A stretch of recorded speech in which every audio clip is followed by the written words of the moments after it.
I've lived it in the mud, the chaos, and the moments nobody writes about. This show is the truth, raw, unfiltered, and built for leaders who actually give a damn.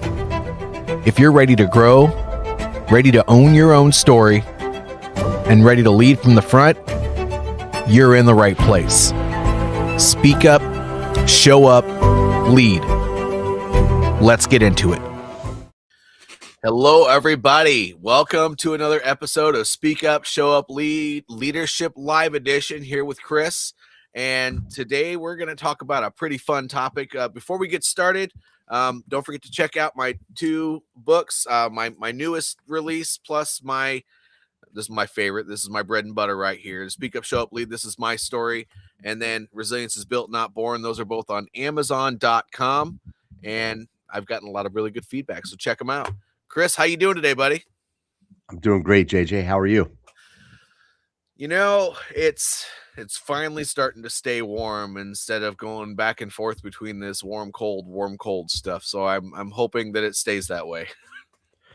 Man, you and me both. I'm still wearing my hoodie. I was already outside and did my morning get out and get after it a little bit, and it was only like 50 degrees, and it was a little chilly. And I got right in here to the studio, and it's like, all right, I'm still a little chilly. Oh man, well, I'm excited because today we're going to talk about something that I think is overlooked a little bit and sometimes is a little bit difficult, especially for young leaders. But you know what? A lot of people who have been doing it for a long time, if they haven't received the proper guidance and mentorship, they also struggle with this. But we titled this episode, Know When to Get in the Weeds and When to Stand Back. And well, you know what? I've been talking here this whole time. I'll let you go ahead. And so what's your opinion on that, Chris? Yeah. We talk a lot about leaders providing guidance, providing, the North Star for their team and where everyone wants to go, rallying the team around a certain goal, and being able to kind of step back, evaluate what's going on, and give direction and basically allow some decentralized decision making to happen down on the front lines and in the field. But there are times that we as leaders have to roll up our sleeves and get down to the front lines with our people. And sometimes our people might feel like it's micromanaging them. Sometimes it actually is micromanaging them because the outcomes that you're looking for aren't happening. No matter how many times you have described it, tried to coach through it, sometimes you just have to show how it gets done to demonstrate what you're expecting. And it's something that's, you know what? On one hand, it's like not the glitz and the glamour, quote unquote, of leadership. But at the same time, it does help to build relationships with your people. When you're kind of arm in arm with somebody and you're getting down and dirty, showing someone how to do what they're supposed to be doing, that teaching part of things is really a valuable piece of leadership that I think a lot of folks overlook. And a lot of people don't like to be micromanagers. I'm one of them. Like, I hate micromanaging people. And it's probably because I hate being micromanaged, or, I did when I was younger. So it definitely has like a negative connotation, but sometimes it's required, and we just have to do what's required, as a part of our job, as a part of leading people. You're right. It's a big deal to make sure you're empowering people to do what they got to do and allow them the space to get it done, but also report when things are going good, things are going bad, and all that other stuff. But sometimes you're right. It just starts spinning out of control. And Mhm. as leaders, it's good to stand back and allow people to do what they got to do.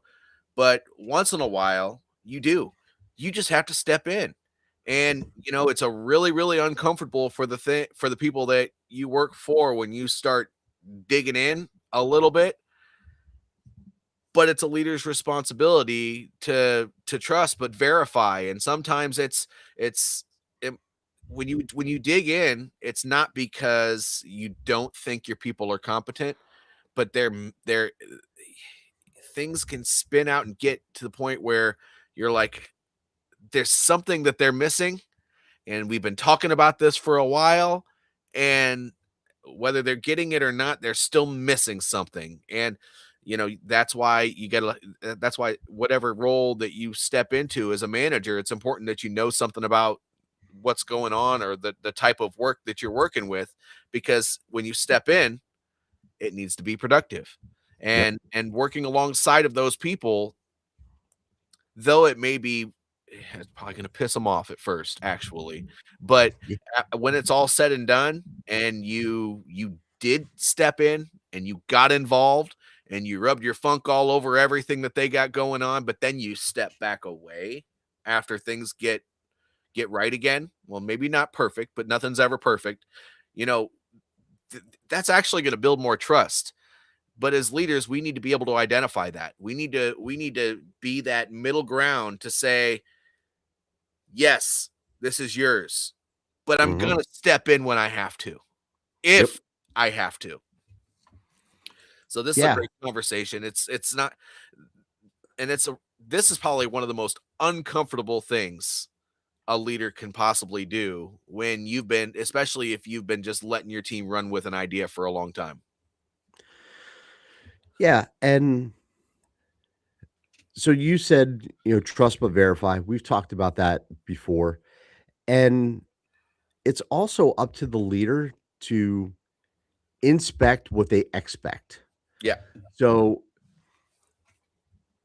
if you're getting to the point where you need to micromanage, there's a good chance that you weren't inspecting all of the things. So part of that falls back on you. And that's where you've got to take ownership of the situation and say, you know what? Maybe I wasn't asking the right questions. Maybe I wasn't looking at the right metrics. Maybe I wasn't clear enough in my direction of what we're doing and why we're doing it. So that's the other thing that I also want to emphasize, that as much as it sucks to have to get into the weeds and start micromanaging, you've got to take that as a learning opportunity as a leader and say, what led us here in the first place? And how much of that is on me? How much of that is on the person that I now need to micromanage, and learn from it? So we've got to look at all of these things that we don't like to do in our job and say, where can I learn from that so that I don't have to come do this again? Yeah. And that's, I think, often an overlooked part of when leaders, and I used to hear it all the time when I was coaching leaders, and I would say, you need to get in on this. You need to go roll up your sleeves and get down on the shop floor or whatever. And they would just get pissy about it. And then, we would debrief and I would say, what did you learn? What do you mean? What did I learn? I learned that Joe Snuffy isn't pulling his weight. No, no, no. That's surface level. Let's get down to the root cause here. What did you learn and why is he not pulling his weight? How's it changed? Because if you don't understand the root level, you're not going to come up with the lasting change that's going to keep you from getting down in those weeds again. Yeah. Yep. Well, and we got to make sure that we point out that likely when you step in because things are going wrong, this is not a trust thing. It's not because you don't trust the people to do what they got to do, but likely as a leader of at whatever level you are in the organization that you're working with, whether you're an owner, a director, maybe a manager, of a supervisor in his team, or whatever the case may be, you're not. It's not that you don't trust these people. We got to point that out. This is not a Mhm. trust issue. If you don't trust your people, likely you need some mentorship from above.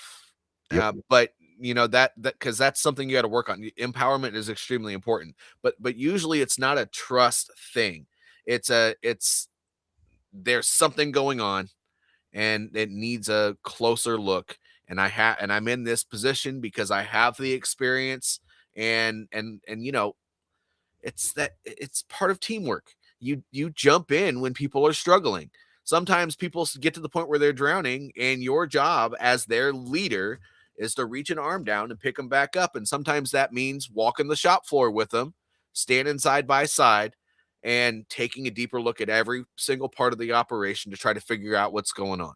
This again, and it's important to have that conversation with the person that you're working with, with whatever's going wrong that you're helping try to fix, because it's not that you don't trust them. It's that you don't trust that everything has been looked at. And that's not that they're doing anything wrong. It's just not everybody can see everything all the time. So that is an important part to keep in mind when we're talking about all of this, because that person, if they start feeling off put, they're right. It's not normal for a manager to be in the weeds all the time. And it is a little bit offensive when it first starts. But you got to have that candid conversation, because you need to let them know, I'm only going to be here as long as I have to be.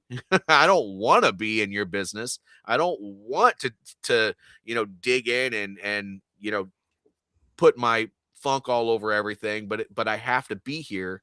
It's part of my job, because guess what? If this part of the mission fails and we have to start, firing or whatever the case may be, you got to make sure it's for the right reasons. Yeah. And it's important. It's part of your job. It absolutely is. And the way that you deliver that message is also really important. It needs to be direct, but it can't be like, "Hey, Joe Snuffy, I don't want to be here, but because you're such a screw up, I need to be here. And meanwhile, I got other work to do, and I'm going to have to work late tonight. So thank you. And now let's get to work." You Like, ate the hell up. No, don't do that. Yeah. So it definitely has to come from a place of like, look, man, there's a shared goal here that for some reason we're not reaching. And the best way for me to get my arms around this thing is to be down on the shop floor with you, to understand what's going on, to see where the disconnect is, and for us to come up with a plan of how to connect that disconnect. Yes. So it's got to be from a place of teamwork. Well, and so the important part of that as well is that you do not want to be involved that deeply for very long, because likely if you're at that level, then you probably have other managers to worry about. So Right. so a leader's job is not to be in the weeds any more than you have to. I mean, even if your team is the execution level people and you don't have any other leaders working with you, you still have to be able to step back, take a look at everything to be able to figure out what's going well, what's not going well, what to sustain, what to improve. I mean, your job is to monitor everything. Obviously, you step in just to say hello, what's going on, how can I help, and all that other stuff every once in a while. But if you're not far back from the situation and viewing the overall sight picture of everything that's going on, then you're going to miss the key things. I mean, if you're only if say you have that, if you're on that execution, you only have the forklift driver and the dock, the guy that's checking things in and out at the dock, and the person that you only have the execution level people that are not in a position where they have other people working for them. Well, if you're focusing on that forklift driver, but you're not seeing everything else that's going on, you're not receiving that correspondence from your boss, you're not talking to your other people that are working at the same level as you but that have other teams, then you're going to miss something. So Yeah. it's important to keep in mind, in part of this process as well, that you get in there only as long as you have to, because your job is to step back and observe the landscape and make sure everything is still going right, not just with one person or one of your teams, with all of your teams, or all of that team. Yeah, absolutely. Yeah, when you're leading multiple teams or multiple managers, or even just a team of people, and you're that frontline manager, you do need to be more kind of up and out versus down and in. Um, and it just you can't.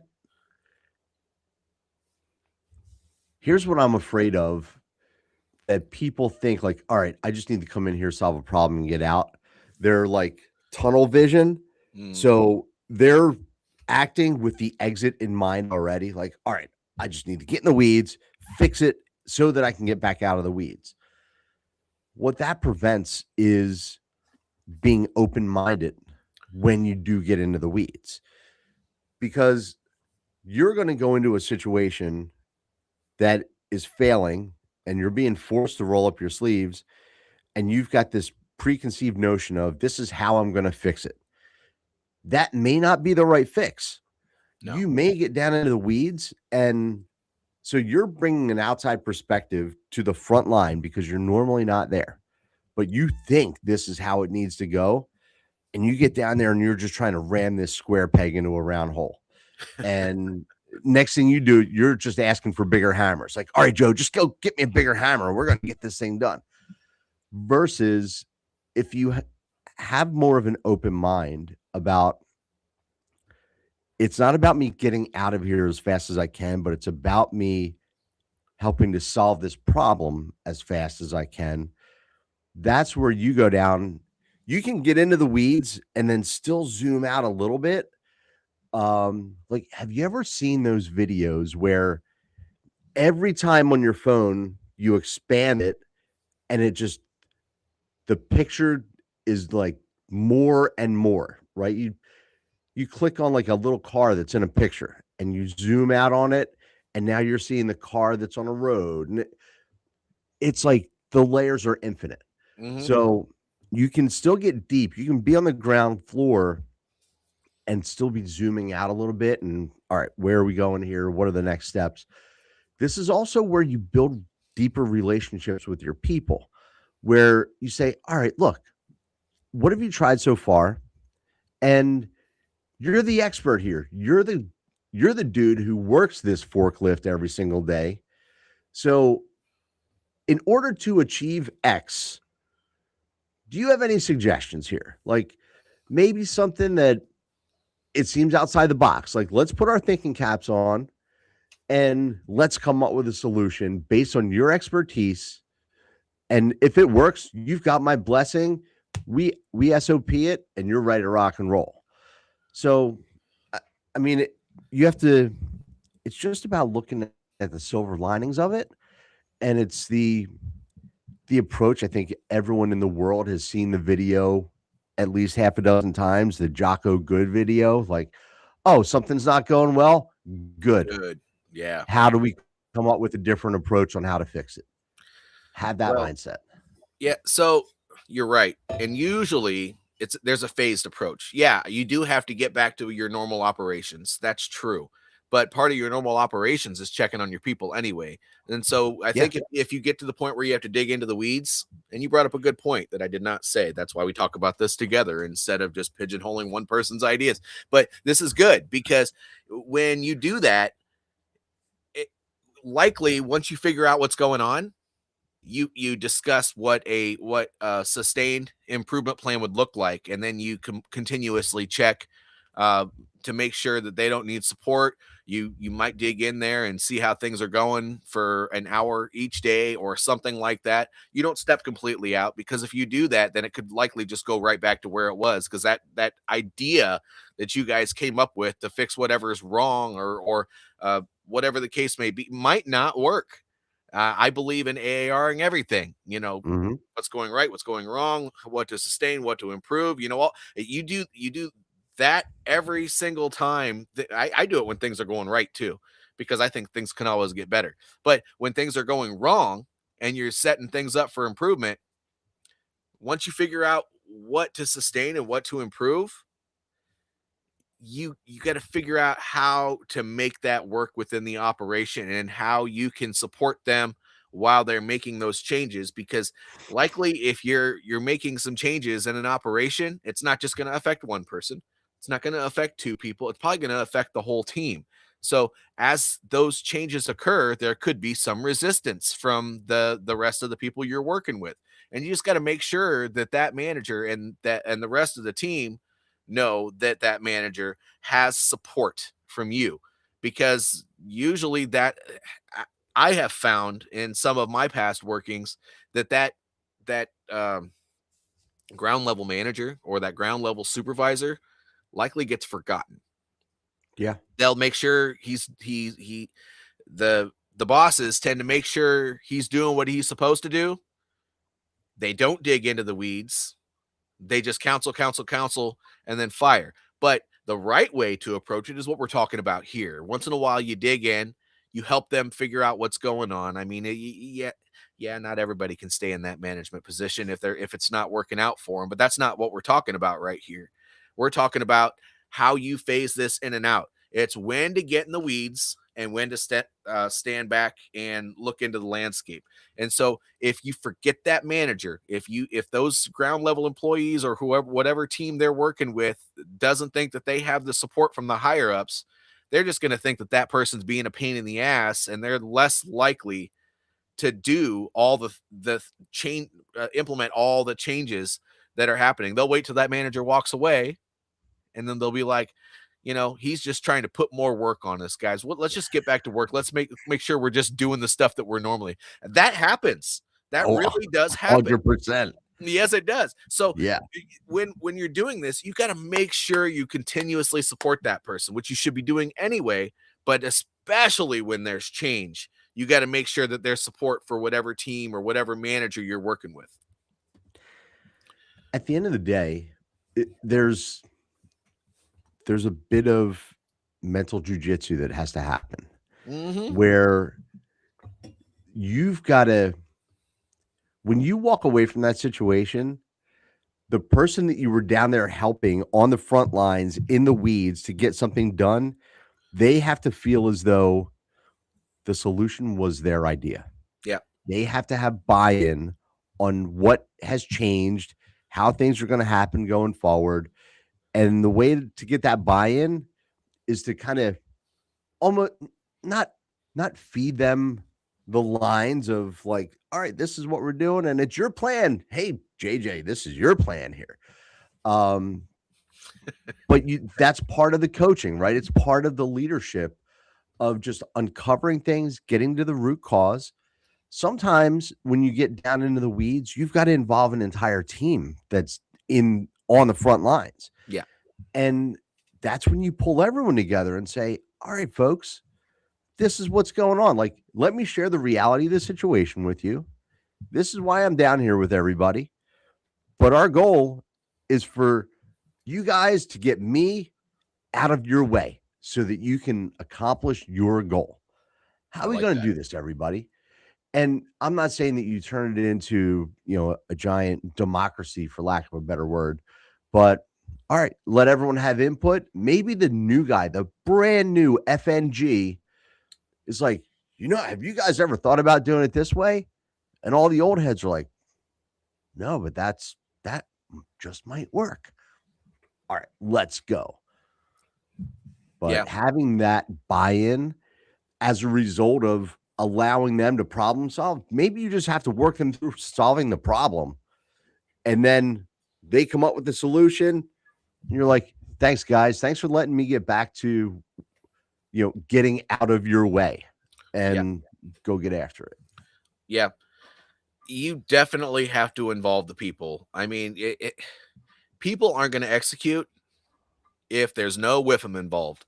And that's what's in it for me. Yep. And so when you help the team understand what is in it for them, and likely that's having conversations with them and getting them involved in that planning process. Some jobs you can have pull everybody aside and have a meeting. Some jobs you can't. Sometimes you just have to walk around to each individual person and have conversations. And then, once you come up with a plan based off of all that data and information that you get from all those people, you can walk around and let each person know individually. If the team works in a way where they're virtual, maybe send everybody an email, whatever the case may be, to let them know what that final outcome was and what the phase plan is to implement that stuff. But if you don't involve them, all I can say is I wish you luck. Yeah. If you just cram it down their throat, there is going to be a lot more resistance than you could probably imagine. And just consider it like this: if you have kids, and Chris, I know you do and I do, but we all get caught in this trap as a parent where a kid will, they'll do something you don't like and you'll say, no, you're going to go do this. Well, why do I have to do that? Because I said so. How often does that actually work out for you?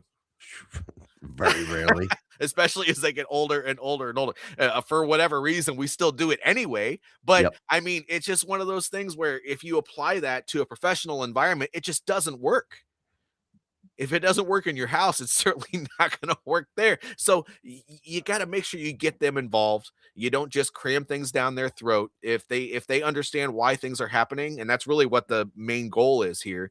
If they understand why things are happening, then when changes come about, and you're done digging into the weeds, and that execution plan is in, and you're at the support level where you're giving that team or whatever the case a little bit more attention, but likely you're back giving other teams attention a lot more than you were when you were digging in, then it's going to happen. And you got to get them involved.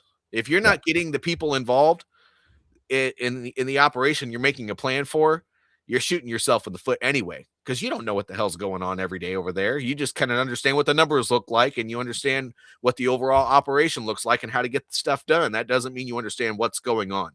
That's right. Yep. Yeah. There's a lot to unpack here, and this is the first episode of a new series for us. It is. This series, we've kind of titled it like Battlefield Management, and it is about being closer to the operations, from a leadership standpoint. It's getting down into the weeds. It's, how do you coach your people up to solve root cause issues, to, get things moving. So today's just the first episode of this new series. We've kind of settled into a 4-episode cadence for each series. So I'm looking forward to the rest, because this is the first time that I think we're getting down to the ground level in our conversations. We've always kept kind of the leadership stuff up here. We've done some like touch and goes, but we're going to spend a little time in the field, for lack of a better word. Back to the basics, baby. That's right. I'm looking forward to it.